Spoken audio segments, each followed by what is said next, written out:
Bismillahirrahmanirrahim. Assalamualaikum warahmatullahi wabarakatuh. Alhamdulillah kafa wassalatu wassalamu ala nabiyil mustafa wa ala alihi wa ashabihi ahli sidqi wal wafa. Usikum nafsi bi taqwallah azza wa jalla faqad fazal muttaqun wal mu'minun. Haitsu yaqulu Allah ta'ala ya ayyuhalladzina amanu taqullaha haqqa tuqatih wa la tamutunna illa wa antum muslimun.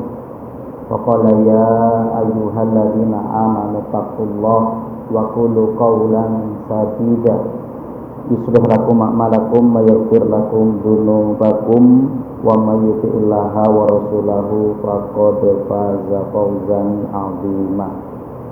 Faqala Rasul sallallahu alaihi wasallam ittaqillaha haitsu ma kunta wa addi sayyi'atal hasanata tamhuha wa khaliqin nas bi khuluqin hasanin.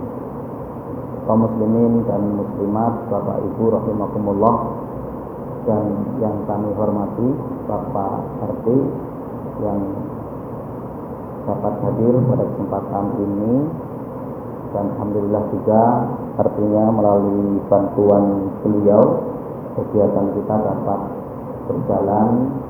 Dan kami hormati juga pada para pamong warga di sekitar markas dakwah dan pembelajaran Al-Quran. Begitu juga kepada ibu-ibu sekalian yang alhamdulillah pada kesempatan kali ini dapat hadir di gedung markas dakwah dan pembelajaran Al-Quran. Begitu juga dengan adik-adik kita yang mudah-mudahan semua kita dirahmati oleh Allah Subhanahu wa Ta'ala. Tidak lupa tentunya kita untuk bersyukur kehadiran Allah Subhanahu wa Ta'ala atas segala limpahan nikmat, taufik serta hidayahnya, sehingga di kesempatan sore hari ini kita dapat bermajelis bersama di ruang aula atau TPA Markas Dakwah dan Pembelajaran Al-Quran ini dalam satu agenda yang mulia insyaallah, yaitu kita untuk sedikit beberapa menit ke depan nanti bermajelis ilmu bersama, dan insya Allah nanti kita di akhir akan kita adakan sedikit berbagi dari para donatur yang menitipkan sebagian harta mereka kepada kami Markas Dakwah dan Pembelajaran Al-Quran. Begitu juga santunan yang insya Allah akan kita bagikan ke anak-anak yatim. Dan karena diantaranya sebagaimana tadi sudah disampaikan bahwa di Markas Dakwah dan Pembelajaran Al-Quran ini adanya divisi khusus untuk sosial, yaitu IGC, Infak Dakwah Center. Maka diantaranya melalui mereka inilah untuk mengumpulkan daripada infak sedekah dari kaum muslimin sehingga kemudian kami hanya sebagai lembaga yang dititipi oleh mereka, dan kami mendapatkan amanah besar untuk menyampaikan kepada yang berhak. Dan mudah-mudahan karena kita juga di bulan yang penuh dengan berkah ini, sehingga betul-betul menjadikan keberkahan untuk semuanya, Dan tentunya tidak ada lain, kita tidak untuk membedakan, semua kita sama. Yang dimana membedakan kita adalah ketakwaan kita. Itulah yang Allah Subhanahu wa Ta'ala sebutkan, inna akramakum indallahi atqakum. Sesungguhnya orang yang paling mulia di antara kalian adalah yang paling bertakwa di antara kalian. Nah, salawat dan salam semoga tercurah atas Nabi kita Muhammad sallallahu alaihi wasallam, pada keluarga beliau, para sahabatnya, tabi'in, tabi'in, dan orang-orang senantiasa komitmen dalam menjalankan sunnah beliau sampai datangnya hari kiamat kelak. Allahumma la sahla illa ma ja'altahu sahla wa anta taj'alul hazna idza syi'ta sahla. Allahumma anfa'na ma 'allamtana wa 'allimna ma yanfa'una. Allahumma zidna ilma. Bapak Ibu hadirin rahimani wa rahimakumullah, di tausiah kita sebelum kita membagi paket yang sudah kami siapkan dan kita nanti untuk buka bersama, ya, saya akan menyampaikan satu nasihat akhir Ramadan, ya. Jadi kalau di judul tulisannya itu adalah nasihat perpisahan dengan Ramadan. Ini yang saya ambil dari satu kitab, ya, yang ditulis oleh Syekh Dr. Rasyid Al-Abdul Karim dalam salah satu kitab beliau, yaitu Durusul Yaumiyah Minas Sunan wal Ahkam Al-Yaumiyah, di mana di situ dalam kajian beliau ketika beliau menuliskan terkait dengan perpisahan dengan Ramadan atau nasihat perpisahan dengan Ramadan, beliau menyebutkan dengan 3 hal, ya. Artinya beliau menyebutkan dengan 3 nasihat untuk kita, ya. Yang pertama, beliau menyebutkan ketika kita sudah di ujung Ramadan, di akhir-akhir Ramadan akan selesai, maka beliau mengatakan hendaklah kita untuk memaksimalkan amalan yang dapat mendatangkan ampunan Allah, yang dapat mendatangkan agar dosa kita digugurkan oleh Allah, agar dosa kita dihapuskan oleh Allah, ya. Dan ternyata Bapak Ibu rahimakumullah, jadi kalau kita nanti akan lihat, beliau menukil 3 hadis Nabi yang kaitan dengan Ramadan kita, dan itu dengan lafaz yang sangat jelas bahwa dengan amalan tersebut itu dapat menghapuskan dari dosa-dosa kita.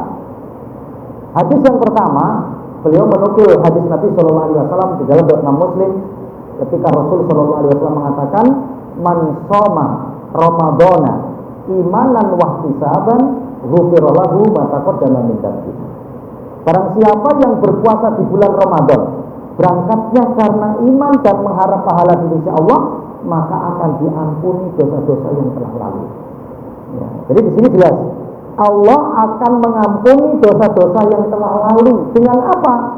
Dengan puasa yang kita lakukan, ya. Maka masya Allah, artinya di ujung-ujung ini, ya, jangan sampai kita melemah, jangan sampai kita bosan gitu, ya, yang kemudian adalah akhirnya tidak puasa, ya. Jangan sampai gitu, ya.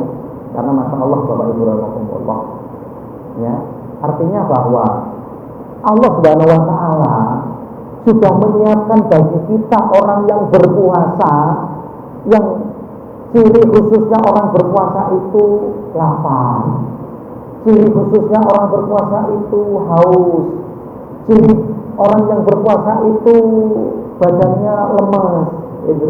Tapi apa? Ini hanya sementara, ya, ini hanya sementara sekali. Bahkan sepertinya belum ada satu cerita seorang itu meninggal dunia karena puasa, kayaknya nggak ada, ya. Ya. Dan Allah Subhanahu Wa Taala telah menyiapkan balasan yang sangat luar biasa dengan surga khusus yang bernama Ar-Royan. Ya, sebagian para ulama nanti mendefinisikan apa yang dimaksud dengan Ar-Royan. Ar-Royan itu adalah orang yang ketika nanti memasukinya tidak akan kehausan selama-lamanya, ya. Itu apa? Ya, man dakhala lam yatma abadan. Barang siapa yang memasukinya, dia tidak akan pernah kehausan selama-lamanya. Ada juga mengatakan bahwa Ar-Royan itu artinya adalah orang yang tidak akan mendapatkan kelaparan, ya. Masya Allah, ya. Yang diantaranya apa? Maka mari kita untuk bersiap-siap, untuk lapar-lapar sementara, berhaus-haus sementara. Kenapa? Karena penduduk neraka nanti itu mereka meminta kepada Allah agar diberikan seteguk dari air yang bersih. Nanti di sana mereka sudah tidak mendapatkan, ya. Itulah yang disebutkan oleh Allah Subhanahu Wa Taala dalam surat Al-A'raf, tidak salah di ayat yang ke-50 ya, an afidu alaina minal ma qalu ya innallaha harramahuma 'alal kafirin. Ya. Di mana Pak? Penduduk neraka itu mereka meminta kepada Allah, meminta kepada para malaikat, an afidu alaina ma au bima razaqakumullah. Ya Allah, wahai para malaikat, berikanlah aku air, meskipun hanya seteguk saja, air yang putih, air bersih, ya.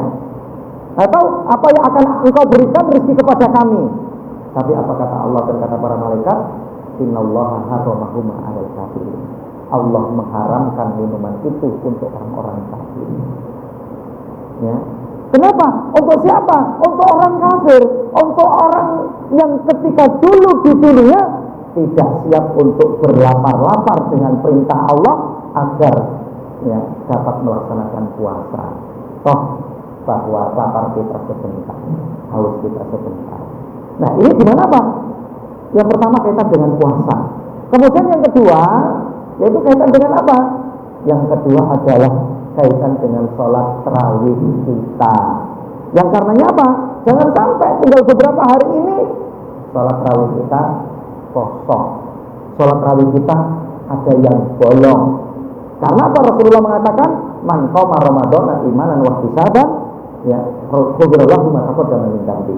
Barang siapa yang bangun di malam Ramadan untuk melaksanakan sholat tarawih, maka Allah akan ampunkan dosa-dosa yang telah lalu. Kemudian yang ketiga dengan apa? Hendaklah ketika pada malam Lailatul Qadar kita memaksimalkan ibadah. Itu yang disebutkan oleh Rasulullah dalam Imam Tirmidzi. Rasulullah mengatakan man qama Lailatul Qadri imanan wa ihtisaban ghufira lahu ma taqaddama min dzambi. Barang siapa yang pada malam Lailatul Qadar dia terbangun untuk menghidupkan dengan amal-amal ibadah, maka Allah akan ampuni dosa-dosa yang telah lalu. Masya Allah. Jadi artinya nasihat yang sangat indah untuk dimana ketika kita di penghujung Ramadan kita, sebelum kita menyelesaikan Ramadan kita ini, maka maksimalkanlah pada amalan-amalan yang dapat menggugurkan dosa-dosa kita. Karena Bapak Ibu rahimakumullah, kita nanti ketika di Idul Fitri selalu diantaranya mengucapkan apa? Minal aidin wal faizin, mohon maaf lahir dan batin. Minal aidin wal faizin, mohon maaf lahir dan batin. Minal faizin, kita ini termasuk berdoa agar termasuk menjadi orang-orang yang sukses, orang-orang yang mendapatkan prestasi. Sedangkan terkait dengan Ramadan, orang yang mendapatkan prestasi itu adalah orang-orang yang dosanya diampuni oleh Allah.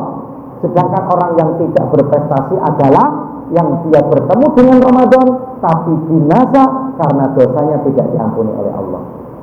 Ya, itulah yang kemudian diaminkan oleh Rasul Shallallahu Alaihi Wasallam ketika malaikat Jibril datang kepada Rasulullah, ya Muhammad, rahimah anfu rajulin ajraka alaihi syahru Ramadan falam yughfar lahu qul amin faqultu amin. Wahai Muhammad, celaka bagi seseorang yang dia bertemu dengan bulan Ramadan tapi dosanya tidak diampuni oleh Allah. Katakan amin wahai Muhammad, dan ketika itu Rasulullah mengaminkan. Amin artinya benar dan betul-betul seorang itu akan dalam kondisi kerugian, dia tidak mendapatkan keberuntungan, dipertemukan oleh Allah dengan bulan Ramadan tapi dosanya tidak diampuni oleh Allah. Ya, yang karenanya mari, ini nasihat beliau yaitu Syekh Dr. Rasid Al-Abdul Karim rahimahullah ta'ala, di akhir-akhir Ramadan maksimalkanlah amalan untuk menggapai ampunan Allah Subhanahu wa ta'ala.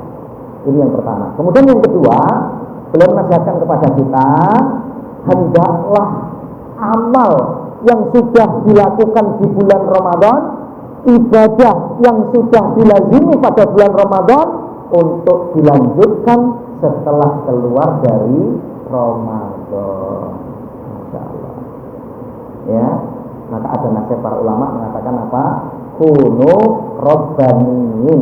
Jadilah kalian itu menjadi orang-orang yang robbani dengan madrasah dengan pendidikan ketika di bulan Ramadan, tapi jangan menjadi Ramadhaniun. Ya, artinya Ramadhaniun itu apa? Orang yang mau beribadah kepada Allah hanya ketika di bulan Ramadan. Ya, Masya Allah, bahkan ada satu ungkapan yang disampaikan oleh sahabat seorang ulama Bishr rahimahullah, yang beliau mengatakan bi'sal kaum, celakalah suatu kaum. Kaum yang akan celaka yang seperti apa? Kaumun la ya'rifunallaha haqqa illa fi syahr Ramadan. Satu kaum yang tidak kenal Allah kecuali hanya Ramadan. Masya Allah. Mau menutup aurat ketika Ramadan saja, mau ke masjid ketika Ramadan saja, mau bersedekah ketika Ramadan saja, mau baca Quran ketika Ramadan saja. Seyogyanya tidak begitu.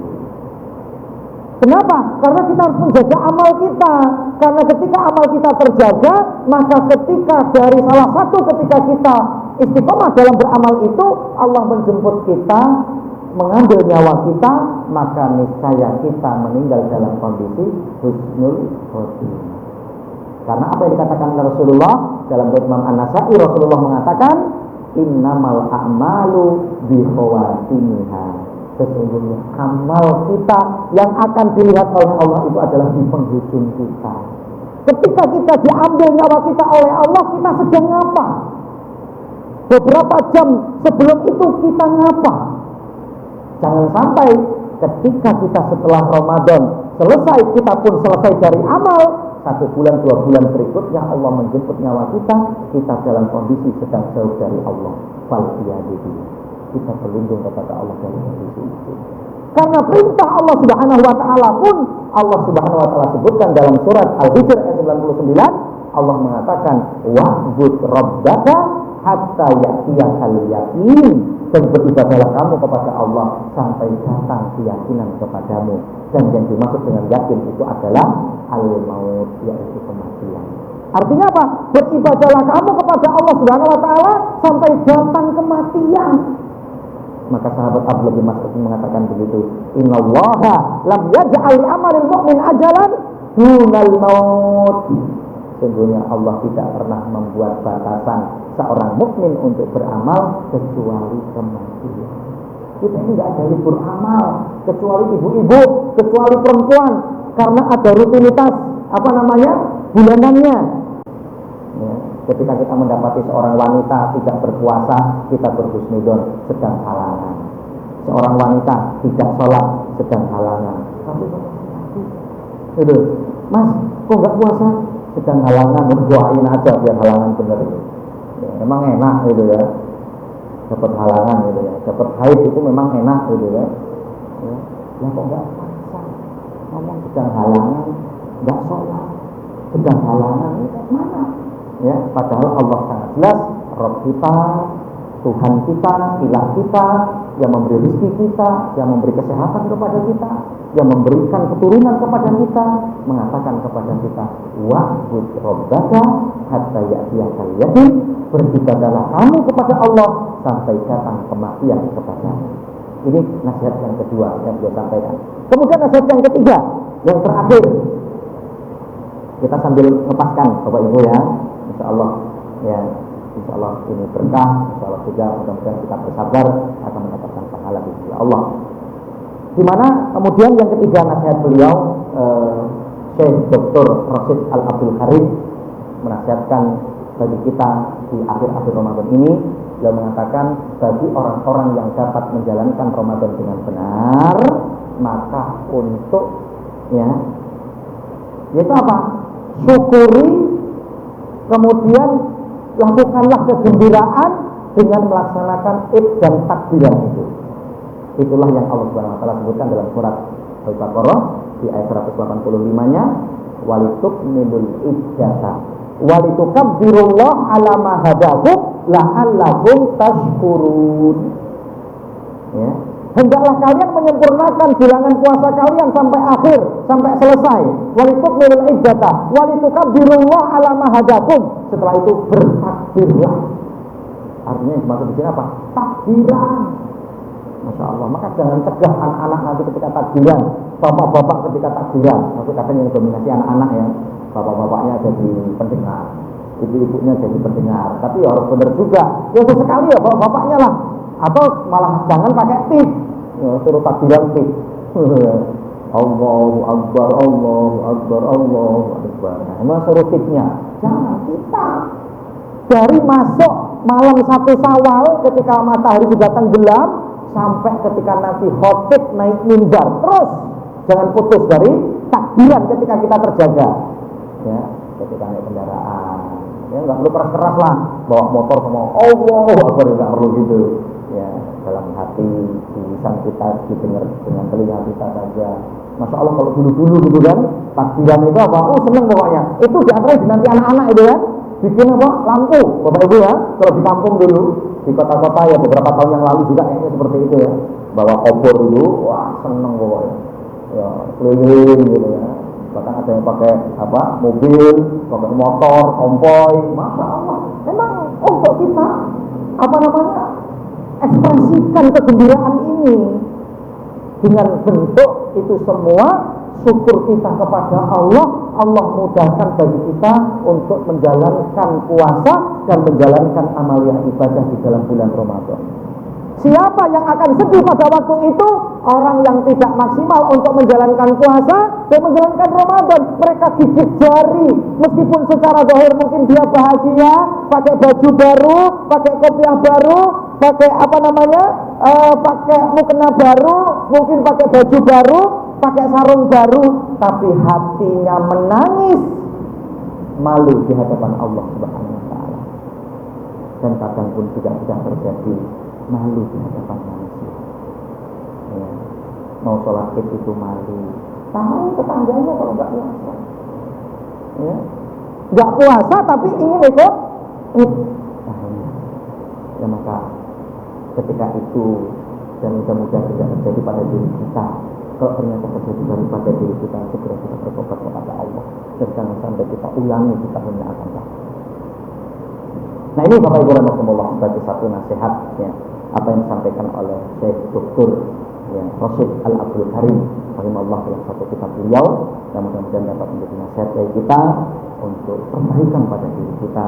Tidak ada yang diinginkan dari kita kecuali ada kebaikan, keselamatan kehidupan kita di dunia dan keselamatan kehidupan kita nanti di akhirat. Wallahu ta'ala alam.